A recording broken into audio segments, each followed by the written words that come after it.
mean, short form content of like, Aussie film the long form, make it short form, I think is the best way to do it. I agree. So, okay. All right. Well, I will get on that in 1 second. All right.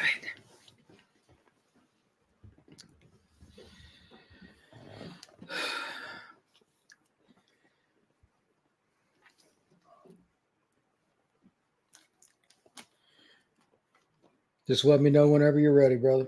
Yeah, just taking a quick note here too.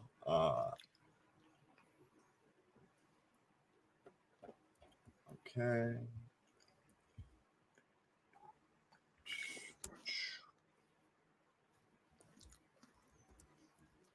Okay. Yeah, I think I should be good. All right. All right, Mr. Willerup, we're talking some Miami football. They're going against the Gators in the Swamp this Saturday. Got 5 questions for you. Number 1, your best estimation for how many yards, touchdowns, and all the rest that Cam Ward has against the Gators this weekend. What do you got? Yeah, I mean, there's no kind of a tougher situation to throw a new quarterback in for the Hurricanes. Obviously, he's been around the block. His time at Incarnate Ward was a star there. Was able to break out in the scene at Washington State on a national level. Now he comes to Miami. Honestly, we're not, the Hurricanes aren't going against, a top 5 team in the country, but you're going into a hostile environment. You got to respect it's an SEC opponent. No matter, people thinking Florida is going to win 4 games, whatever it may be this year, it's still an opponent you can't overlook. And when it comes to Cam Ward, he has so many offensive weapons around him, whether it's Damian Martinez, being able to hand the ball off too. He's got Jacoby George, Xavier Restrepo, Sam Brown, I know is a guy people are really high on. Elijah Arroyo, is it time for him to break out? If I were to estimate Cam Ward's stats for this game, I'd say a shy under 300 yards, maybe 280. I think 3 touchdowns, and I do think he does have 1 turnover, whether that is an interception or a fumble. I don't know much about the rushing yards. They're going to do too much with him getting out of the pocket and rushing with his feet beyond the line of scrimmage, but I'll leave it at that with the passing stats as where I think he'll end up with this in this game. I kind of agree. I think that he'll have a few runs where he needs to get some yards. This is one of the few games that I think that he would more likely to elicit some opportunities and take off. But you're right. I think passing the ball is where it's at. I actually think he'll go a tad over 300, but I think the numbers will be similar. The thing that I'm concerned about, and for those who don't know, PFF has him with 14 fumbles last year. That is a horrendous number, and I'm sure Ford is going to try to get the ball out. So that's something to watch. Number 2, this is maybe the most difficult question I'm going to ask you today. We're not sure on the Mark Fletcher situation. Is he back from the Liz Frank injury completely? Is it just wait and see?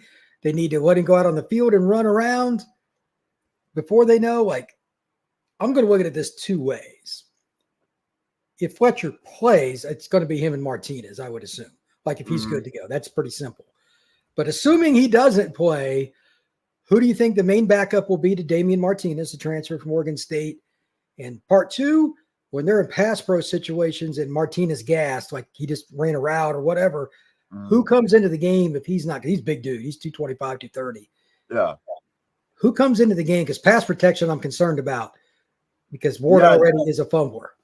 Yeah, no, I mean, honestly, a big thing to address. I don't know if Mark Fletcher is going to get more than 10 touches in this game. I think that's the max he would get if he does play in this game. I think it's going to be tough for him to get out there.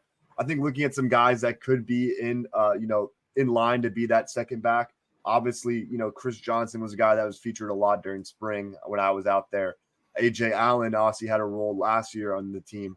And then Jordan Lyle has been a guy that's apparently impressed a lot throughout fall camp so far. So I think those are some options. I'd probably think AJ Allen would get it given his experience level, going into this kind of almost a must-win game. It kind of feels like people are tacking on this for Miami going into the Swamp. It's kind of a measuring yard game into how good they can be this season. I was thinking, maybe Jordan Lyle is that guy who's going to be in pass pro. He's a little bigger at 6 foot 190 compared to the other backs. But then again, at the same time, it's a freshman. Do you want to put a true freshman out there to be able to be in pass protection? So, are you going to go with the AJ Allen, who's 186 pounds? I think it could be Chris Johnson, only for the fact that, you have him in pass pro, but he's also, the ability to go out there and, make catches in the field if he wants to check and release. I think that that's a good option to run with. So I'd say probably between AJ Allen and Chris Johnson. I can't imagine they'd throw a true freshman Jordan Lyle in there, in a key situation where we're going against SEC defensive linebackers to try and, keep Cam Ward upright. Yeah, I think it's but a little bit dicey. It's going to be more play-based, situational based. I don't think there'll be a set rotation by any means because they got so many skill sets. I'm going to assume that Fletcher does not play. If he does, I look at it as a bonus, but he's coming back from a Liz Frank, and those are just very odd injuries to come back from, so they got to be careful. But again, the turnover situation is a big concern I have when they're in pass pro. So that brings up number 3. Last year, Miami, at minimum, struggled in big games with just the turnover that would just kill them. Mm-hmm. Will they win the turnover battle against the Gators, and why? It's a toss-up because if you look at it, the guys that were creating turnovers for Miami are no longer on the team. You look at the top leaders in interceptions, Cam Kitchens with 5 last year, to Corey Couch with 3. Those guys are no longer on the team. Right. You're looking at a guy like Mish Powell who comes over from Washington. Can he be that guy? The 3 interceptions last year on a national championship runner-up. But it's an interesting situation. If I had to put my money on it, I think it'd be more of a tie, whether it's 1-1 or 2-2. And, it's who can make the most of those opportunities when you force a turnover. Where are you? Are you on your own territory? Are you in the opponent's territory when you're forcing that turnover? My best bet would probably be 1-1. I think Cam Ward, they're really going to be zoning in on keeping him upright and making sure that he's not fumbling the ball when he's running around. So, but I also do think that there's going to be a case where maybe that does happen or he does throw an interception. And I do think one of Miami's, new kind of faces in this secondary, can make a play, or whether it's a guy on the defensive line, a Ruben Bain, a Tyler Barron, Elijah Alston getting in there and forcing a strip sack on Graham Mertz. We know he tends to, take his time in the pocket at times there if he's moving around. If Miami is able to set the edge, a guy like Bain has shown that, he can be a game wrecker, or even, Maui Goa, the leader of that defense, essentially, in terms of veteran and experience. He's a guy that's up for several preseason awards, and you expect for him, the stars need to really come out for Miami in this game. And, but like I go back to, I think it's about a 1-1 turnover battle. If that's the case, I think Miami should take it now. Playing on the road, turnovers just, they jack a home crowd up so much. And especially, as you noted, if you turn it over in your own end, a fumble on a sack, and they get the ball in the 18 or not, something, that's really hard to overcome. So yeah, I think even would be pretty good for Miami. The next one should favor the Canes, and definitively, but I thought I would ask. Miami, as you noted earlier, they've got Jacoby George. They got Restrepo. They got guys like JoJo and Ray coming off the bench. They got Isaiah Horton. They got Sam Brown. They got some guys at receiver. Florida's pass defense last year was 70th in the nation. They gave up 226.7. And they also gave up, especially kind of like Miami with the turnovers, whenever they just couldn't give up the pass, Florida gave up the pass. They just had terrible. Jason Marshall gave up 21 yards per catch. It's because he was such a highly recruited guy. I thought for sure he was going to be an NFL player. Just hasn't been good at UF. He's a senior now. We'll see if he turns it around. But do you think anything with that tells you that Florida is going to be able to at least slow down Miami, or are they going to struggle with it? I mean, they'll definitely see improvements. They're kind of hard to get worse than where they were last year. But going into it, you're going against a kind of a pick your poison offense. Especially if Miami decides to go in RPO situations, where you have the threat of Damian Martinez running up the middle, with one of the best offensive lines, especially interior groups that you have there. And, the offensive weapons. And like you mentioned, Sam Brown, Xavier Restrepo, Jacoby George, Isaiah Horton, all the other guys that should be coming off the bench for Miami. It truly is. You never know who you could be, faced with, or who could be a problem, because you don't want to focus all your attention on Restrepo because you got a guy in Jacoby George who was one of the leaders in touchdown catches in the ACC last year, who can burn you on the outside. And I know Sam Brown is someone that people are really high on, in the NFL community, is a guy that can be potentially a top 50 prospect if he's able to have the season people think he could at Miami this year.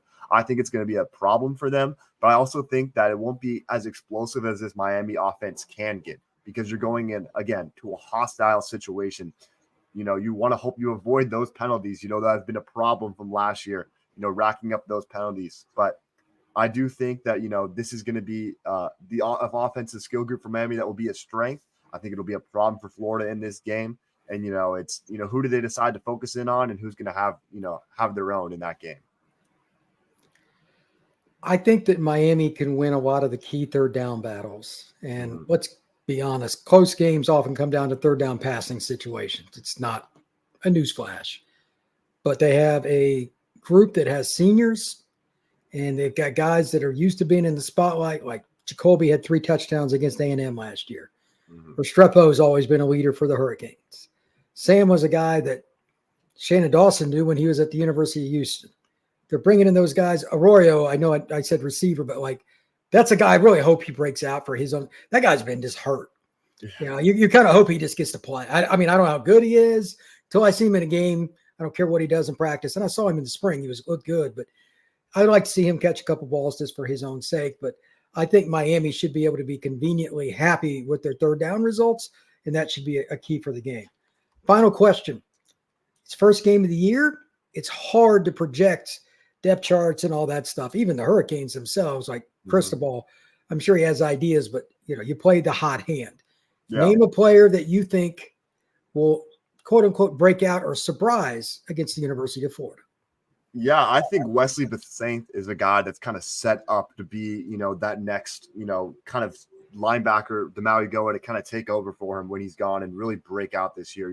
He was behind Cordy Flagg, last year. At times, KJ Cloyd got a lot of work, but I really think he's going to emerge on this team, and he's kind of has to. I feel like all the, the stones are set, everything's set for him to kind of take the leap to be the next, a top linebacker in this conference. I think he's got the athletic skills to go with it.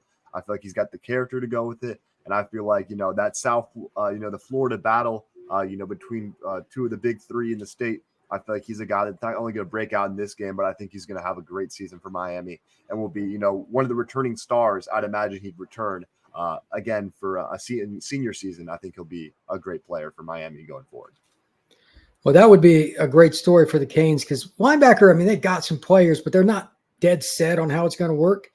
Besides Maui, he had 7.5 sacks. He's an All-American candidate. Everybody knows he's the guy at middle backer. He might be the nation's best blitzer as a linebacker.